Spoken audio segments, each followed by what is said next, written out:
Time for another episode of the Joshcast. Well, we did our Star Trek show yesterday. It was a lot of fun via Zoom. It happened. It was cool. We discovered a lot of things. There's a lot more love out there for Star Trek V than I realized. And by that I mean one other person that I know of likes Star Trek V. Which for me is a 50% increase of people who love Star Trek V.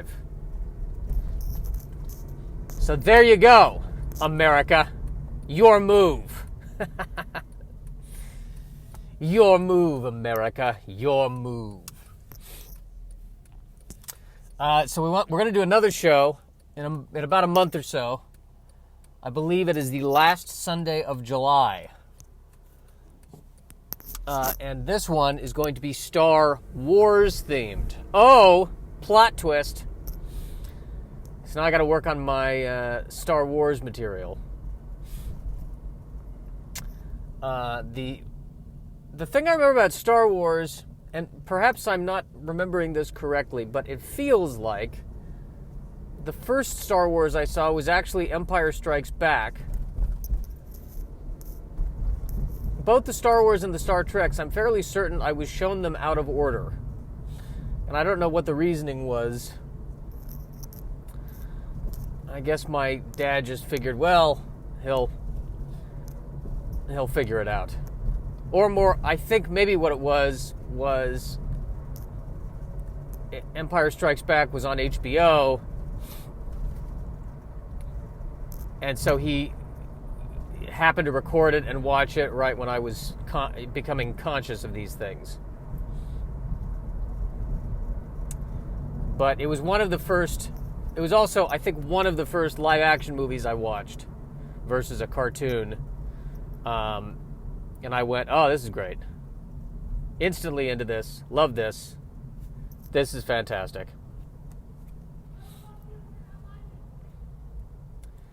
But, yeah, so Star Wars. Empire Strikes Back, saw that. I don't think I realized there was a Return of the Jedi for a few years. So I thought Empire Strikes Back was just the end. And I feel like we're living right now in a very Empire Strikes Back vibe. The Empire has struck back.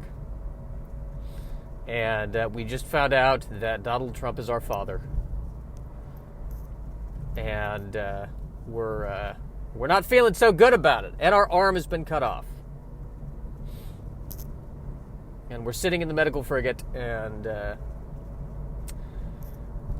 Han Solo, who's Han Solo in this metaphor? I don't know, reason, logic, science.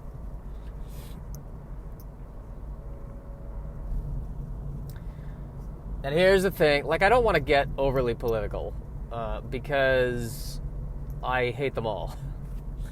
And I'm tired of even talking about anything political. It's just very depressing. And so I want to do comedy that brings people together. I want to do comedy that brings people together. I want to unite both sides of the aisle with comedy. And I believe I can do that by making observational humor about the Star Wars franchise. Because say what you will about your politics, I think we can all agree that there were sequences in Episode 1, The Phantom Menace, that could have been trimmed.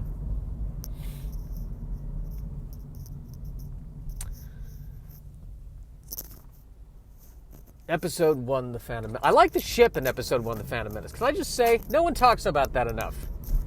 There's like that chrome SR-71 ship. I really enjoyed that ship.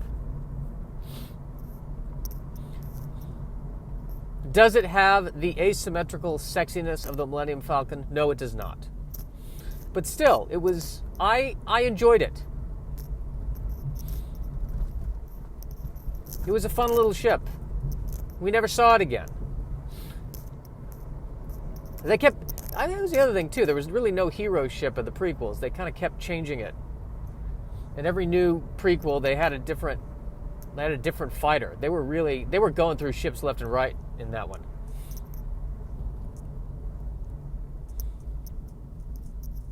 But in episode 1, I liked that the Naboo, I don't know what it was. I guess the Naboo transport ship. Very sleek, very clean looking. Looks like the stainless steel. Maybe it was the DeLorean of the Naboo ships. And it had a nice, clean interior. It was. There's a lot of positive things about that ship. We could have seen. I wish we could have seen more of it. It was. It's a ship that doesn't get enough credit in the world of ships. And I think that had the sequence where R2-D2 actually ran out on the exterior of the ship to fix it.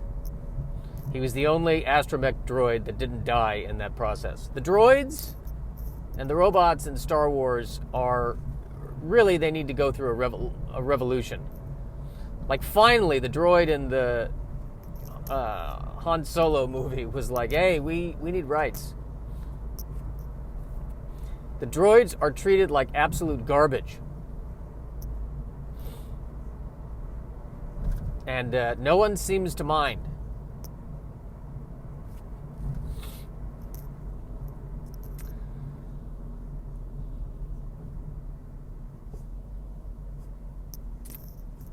Yeah, now I'm fixated on that ship.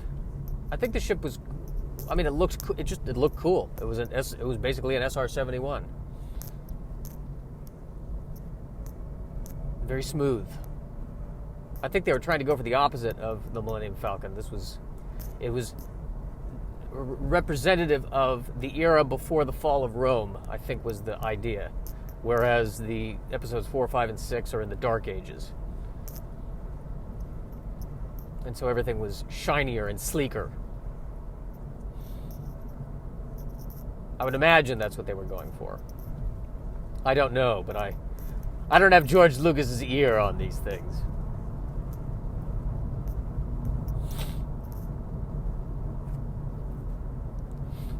Of course, the ship was damaged, had to land on Tatooine, and that's where we run into Anakin Skywalker. And we have the situation where the Jedi wants to take Anakin Skywalker because he's very, very strong with the Force.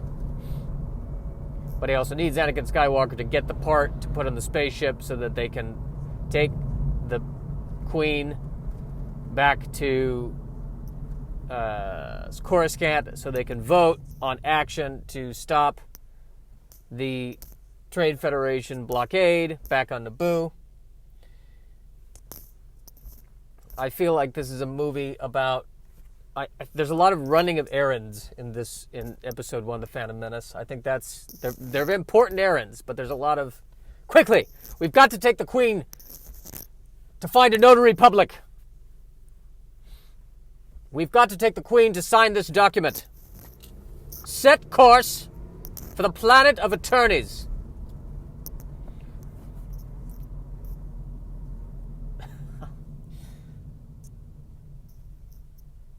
And then I think meanwhile, no one can tell the Emperor, no one can tell that Palpatine is pulling the strings and causing everything to go bad in the night. No one can figure this out.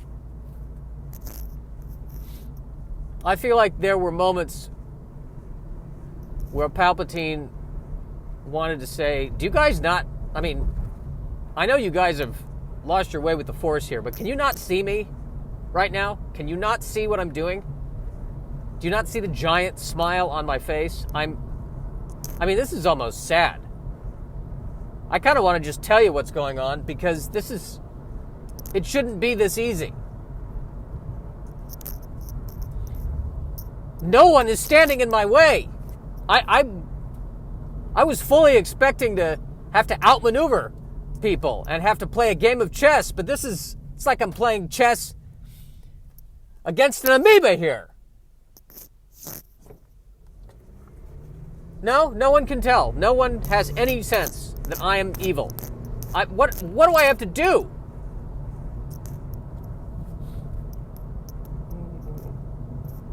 And can I point out that prequel Palpatine, much more cloak and dagger, and and orchestrating things behind the scenes, whereas Rise of Skywalker Palpatine is like, hey, I'm here.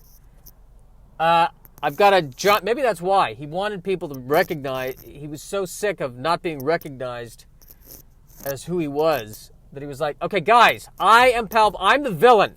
Okay, I have these weapons. Please tell me that you can see me coming. I'm giving you every indication. I'm tired of getting no credit.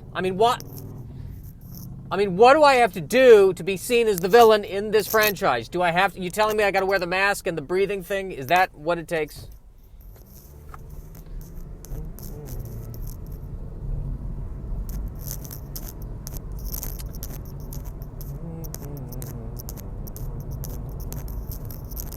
Yes, so episode 1. Episode 1. A series of errands.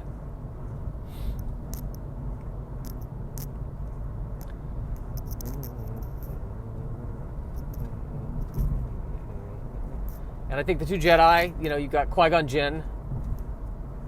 And the Jedi are they're very restrained, and they're very prim and proper, and don't show a lot of emotion, because they are enlightened monks, basically, which is fine, but we wanted a little bit more drama.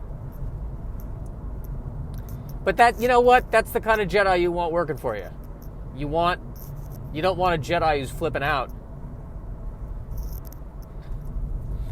You don't want a Jedi going, oh, whoa, they shot at me. What is this?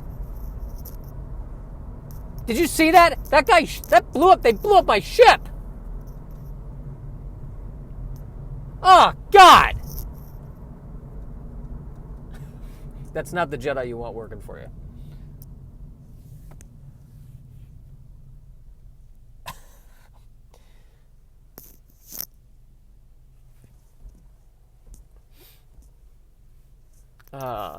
I think the other thing to learn from these movies is don't stand next to the Jedi, because you'll be dead.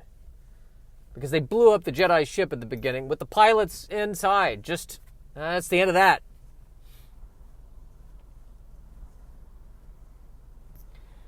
They blow up the ship, and the two Jedis realize that the ship gets blown up, and so they stand up and they're suddenly at alert. And the pilots are sitting there going, you could have been at alert 15 seconds earlier. That would have been helpful for us.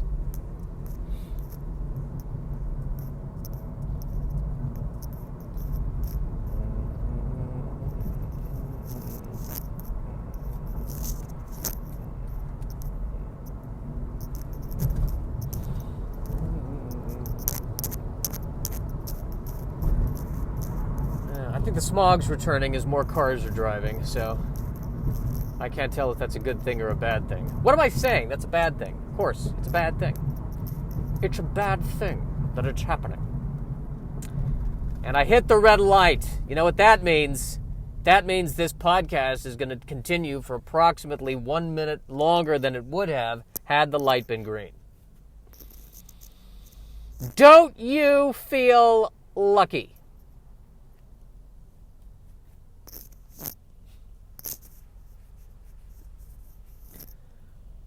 Quickly, Obi-Wan. We've got to get the Queen to CVS to pick up her eye ointment.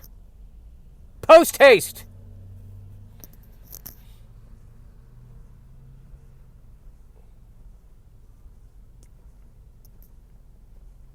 Yeah, and by the way, the bad guys in episode 1 have droids as their soldiers. And, it's very violent how they treat these droids. I mean, it's, with the Like, they are chopping droids in half. It is... The things they do to these droids, it's pretty epically gruesome. But it's okay. They're droids. They don't have feelings. Clearly, C-3PO is not experiencing fear. He's just programmed to be terrified.